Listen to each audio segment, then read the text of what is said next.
Good afternoon, students. Hope you all are well at home. I am Ritika, lecturer of microcontroller and embedded system from Satyam College of Polytechnic. In my previous lecture, we are studying about what is a microcontroller. Now, in this lecture, we are studying about architecture of a microcontroller. Architecture of microcontroller 8051. Architecture, it is microcontroller 8051 is designed by Intel in 1981.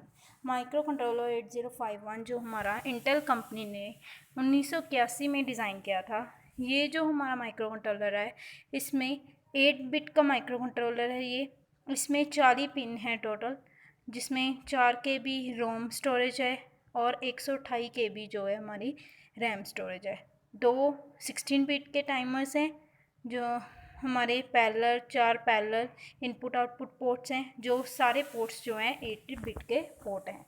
इसमें on chip oscillator होता है जो कि हमारा 1-2 megahertz frequency पे काम करता है।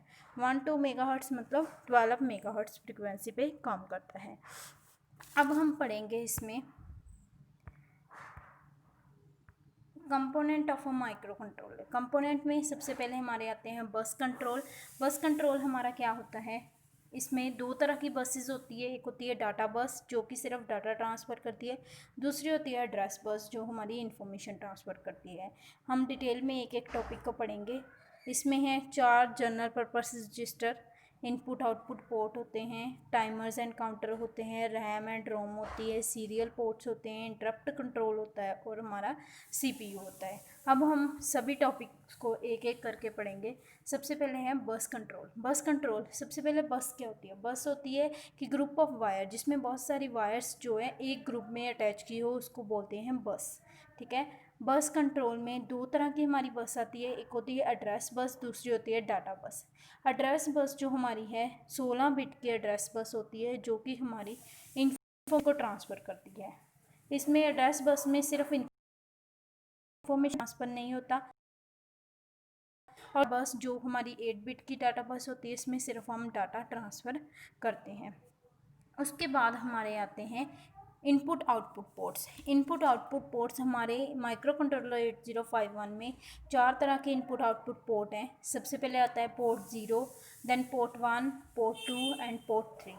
जो सारे पोर्ट्स हैं ये हमारे 8 बिट के पोर्ट होते हैं। सबसे पहले हम आएंगे पोर्ट 0 पे। पोर्ट 0 का क्या काम है? पोर्ट 0 में क्या होता है, हमारी कोई एक्सटर्नल मेमोरी प्रेजेंट नहीं होती। अगर तो इसमें कोई एक्सटर्नल मेमोरी नहीं प्रेजेंट है, ठीक है, तो ये general purpose input output port की तरह काम करेगा। अगर इसमें एक्सटर्नल मेमोरी जो है प्रेजेंट है तो ये मल्टीप्लेक्स्ड एड्रेस और डाटा बस की तरह हमारा काम करेगा पोर्ट 0।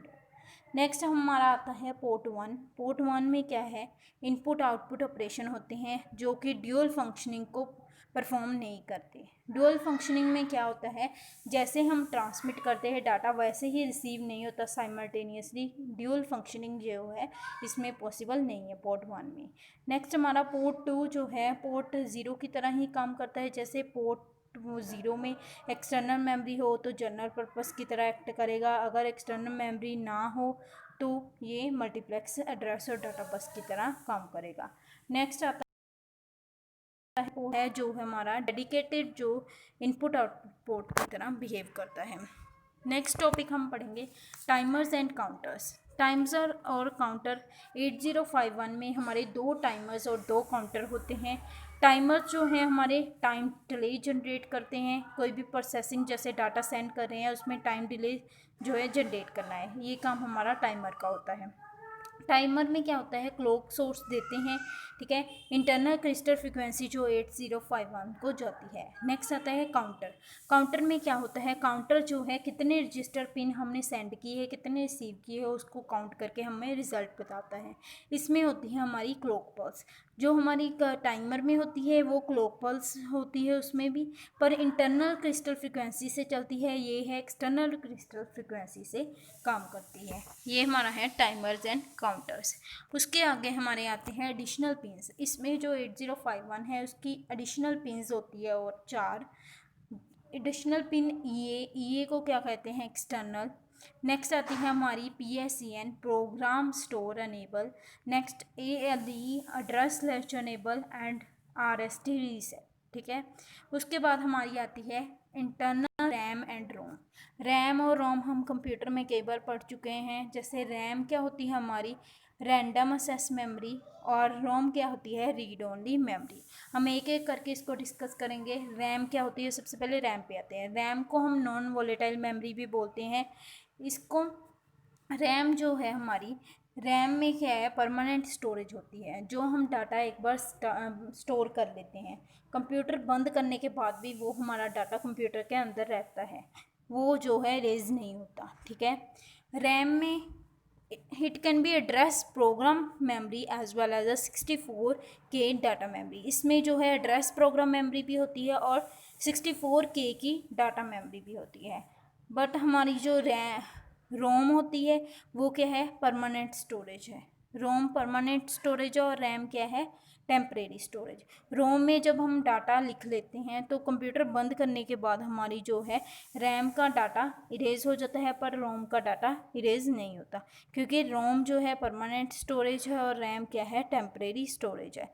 अब रैम में क्या आता है, रैम में 128 बाइट्स की इंटरनल रैम होती है। ये जो हमारी पिक्चर है इसमें दिखाया हुआ है, जैसे 80 जनरल पर्पस रजिस्टर होते हैं, इसमें 16 बिट का एड्रेसेबल रजिस्टर होता है। बैंक 0, 1, 2, 3 ये रजिस्टर होते हैं।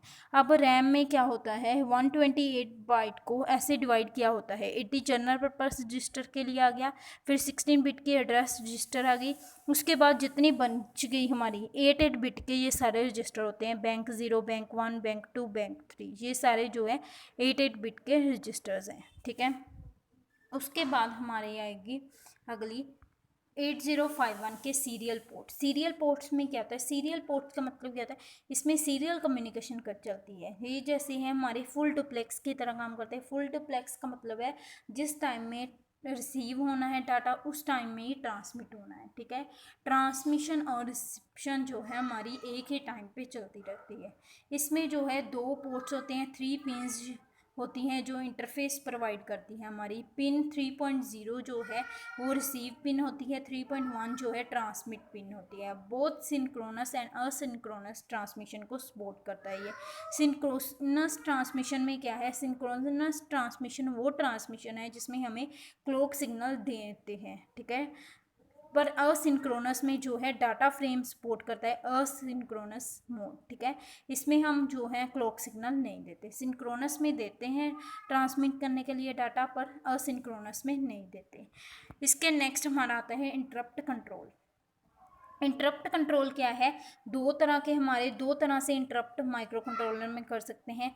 पहले तो जैसे हम सॉफ्टवेयर से इंस्ट्रक्शन सेंड करके, दूसरा हम जो है सेंडिंग हार्डवेयर से सिग्नल कोई सेंड करके, ठीक है। 5 तरह के सोर्स इंटरप्ट होते हैं 8051 में। 2 एक्सटर्नल इंटरप्ट सोर्सेज होते हैं जो होते हैं int1 और int0, ठीक है। 3 एक्सटर्नल इंटरप्ट होते हैं सीरियल पोर्ट में, टाइमर फ्लैग 0, टाइमर फ्लैग 1, ठीक है।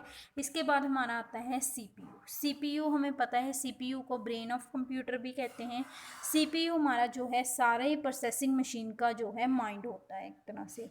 CPU जो है सारे सिग्नल्स को, जहाँ से भी सिग्नल्स आते हैं माइक्रो कंट्रोलर के अंदर, उसको सारी फंक्शनिंग जो है, पावर है, सारी कंट्रोल किसके अंदर होती है, CPU में।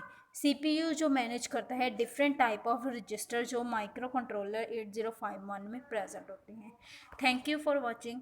अगर कोई टॉपिक नहीं समझ आया तो प्लीज़ कमेंट में ज़रूर बताना। Thank you.